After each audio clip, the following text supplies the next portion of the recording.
Se você vai prestar o Enem em janeiro de 2021, fica nesse vídeo até o final. Hoje a gente vai contar tudo o que você deve fazer para tirar a nota máxima na redação, tirar a nota 1000, e tudo o que você não deve fazer de jeito nenhum para não zerar a redação. Oi gente, tudo bem? Aqui é a Mirella Cordeiro e nesse vídeo a gente vai conversar com o professor João Leandro. Ele foi meu professor no ensino médio e ele trabalha com redação. Então eu separei algumas redações, uma nota 1000 para a gente analisar e ver por que ela tirou a nota máxima, o que você pode usar na sua redação para ir tão bem assim, e uma nota 0 para a gente ver o que você não deve fazer de jeito nenhum e algumas dicas ao longo desse vídeo também. Então olha, vai valer a pena, hein? Já se inscreve aqui nesse canal se você ainda não é inscrito, curte para me ajudar, por favor, e compartilha com seus colegas que também vão fazer o Enem no ano que vem. Então vamos começar? Vamos conversar com o professor. Então agora a gente está aqui com o professor João Leandro. Ele, como eu falei para vocês, ele foi meu professor no ensino médio, lembro dele lá do Mendel, e ele tem uma certa experiência aí com redação. Professor, você quer se apresentar rapidamente?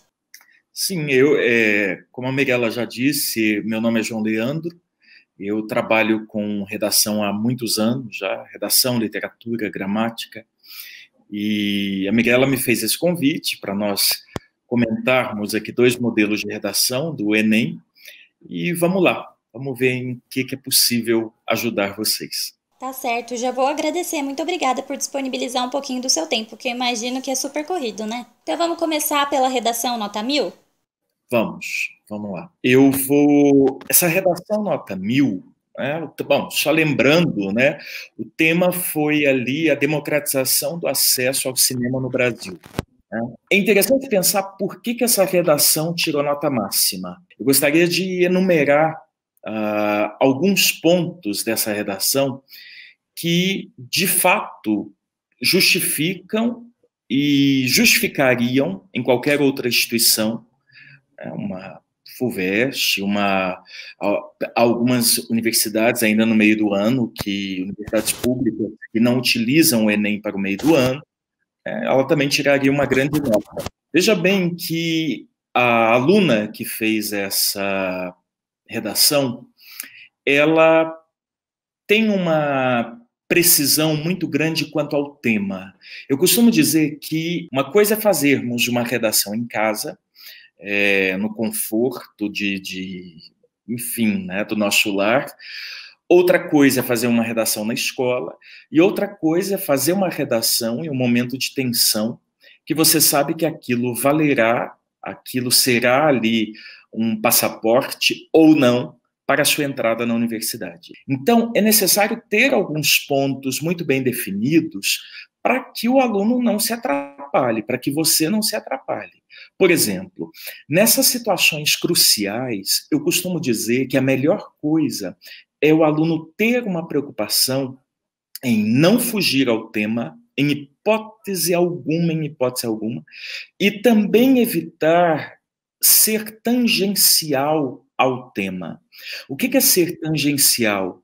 É você, na verdade, querer armar um texto com 1001 informações, e à medida em que você vai escrevendo, são tantas ideias fluindo que você não sabe fechar o seu texto.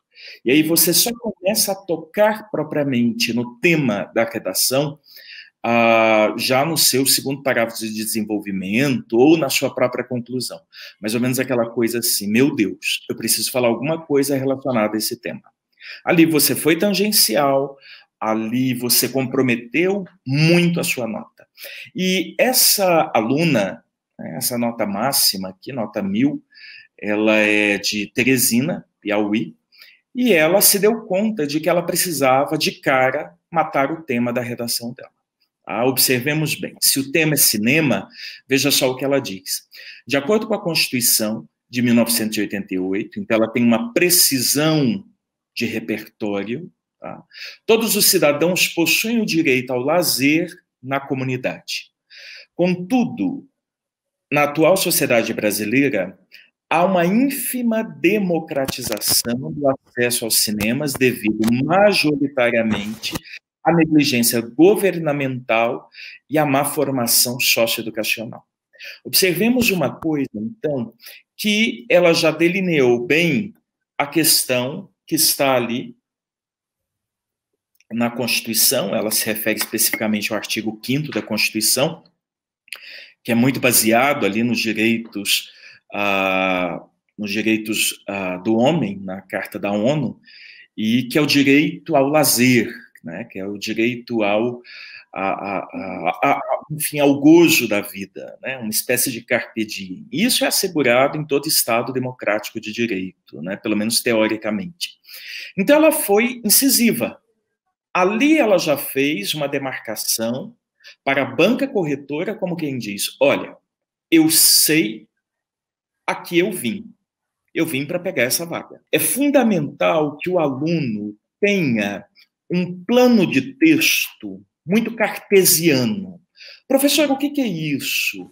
Um plano de texto muito sistemático, um plano de texto que você sabe o que você colocará no seu desenvolvimento 1 e no seu desenvolvimento 2. Bom, eu estou partindo aqui de uma estrutura textual com 2 parágrafos de desenvolvimento.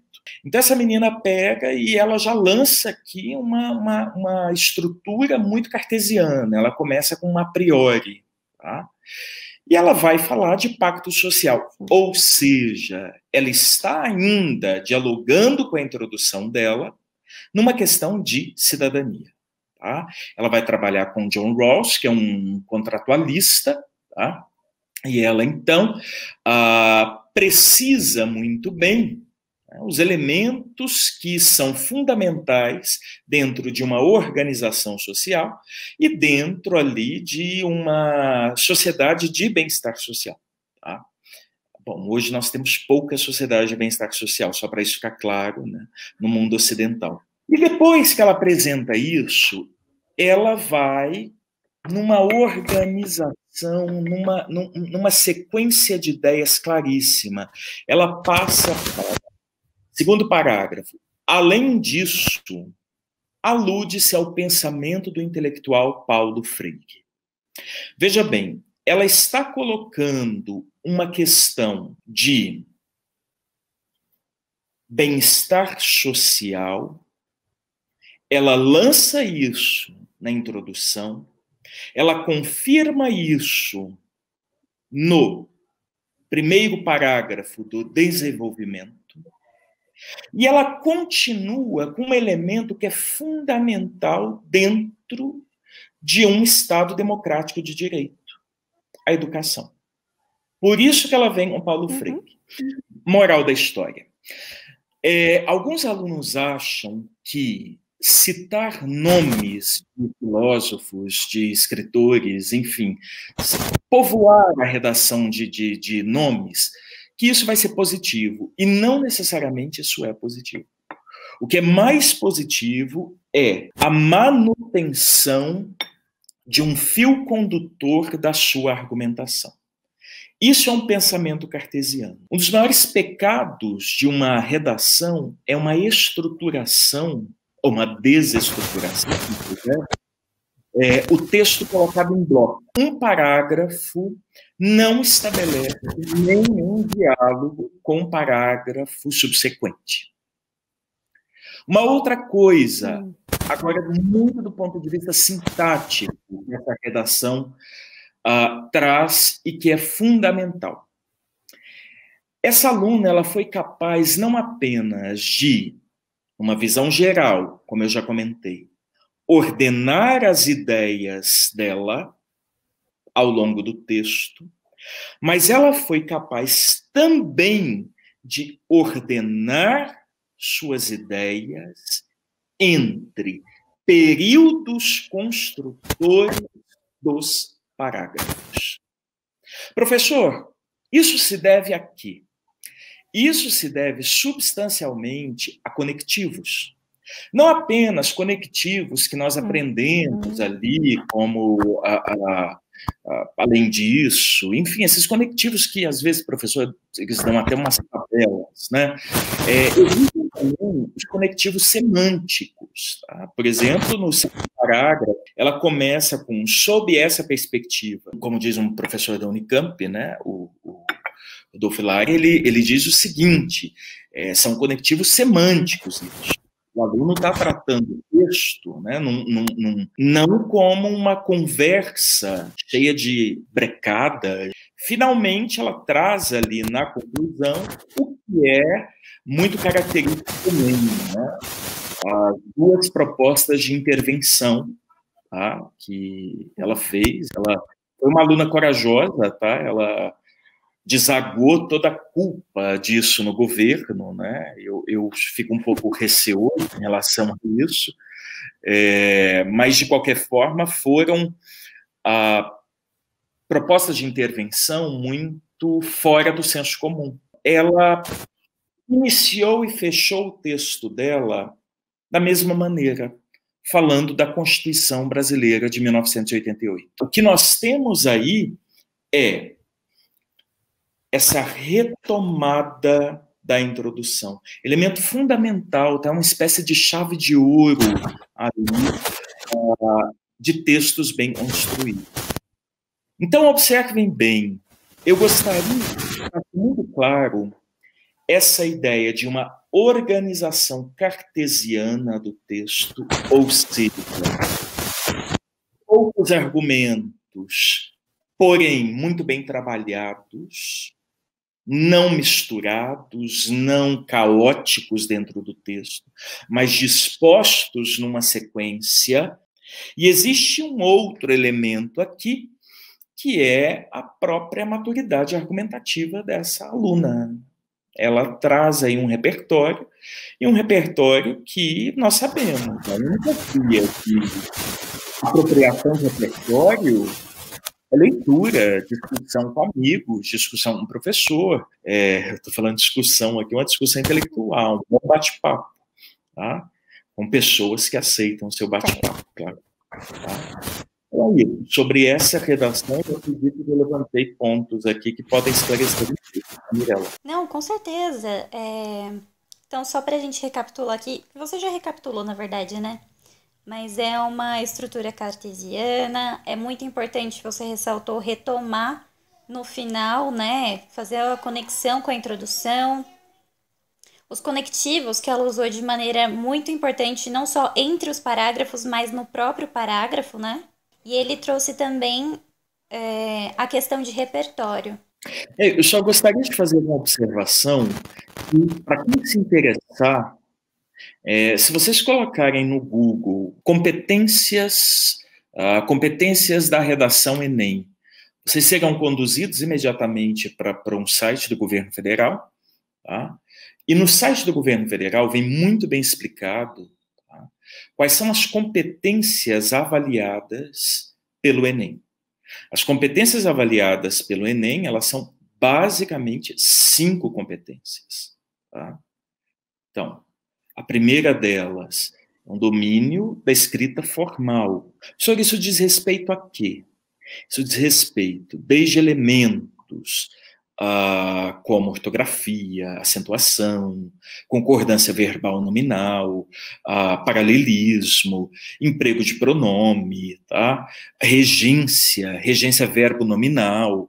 Então, todas essas coisas aí sustentam esse primeiro ponto, e eles valem, como são 5, cada um deles vale 200 pontos, tá? Depois, o segundo ponto fundamental é compreender o tema e não fugir daquilo que é proposto, também valendo 200 pontos. Fundamental, para você não se perder, eleja aquilo que você falará. Se você for o tipo de aluno que se perde, o que é perfeitamente legítimo quando estamos escrevendo, não é um defeito, não tem que se autopunir por causa disso, seria interessante você colocar, eu quero falar desse ponto, porque a nossa cabeça tem ali um fluxo de pensamento, né? Outro ponto que é fundamental, o conhecimento de mecanismos linguísticos necessários para a construção de um texto. Ora, quais são esses elementos? Elementos sequenciais, como essa redação que nós acabamos de ver, o primeiro parágrafo ela começa com um a priori, o segundo parágrafo ela traz um além disso, tá? Os elementos que estão dispostos entre períodos, isso aqui é fundamental, tá? São mecanismos linguísticos entre frases, entre parágrafos. Tá? Vocês vão ver aqui um slide do que é um texto que estabelece uma coordenação sistemática. Observem bem que essas flechas, elas acompanham saindo da introdução, indo para o desenvolvimento, depois para o desenvolvimento 2, depois para a sua conclusão. O texto tem que ter essa harmonia, esse deslizamento de ideias. Tá? E, finalmente, tá?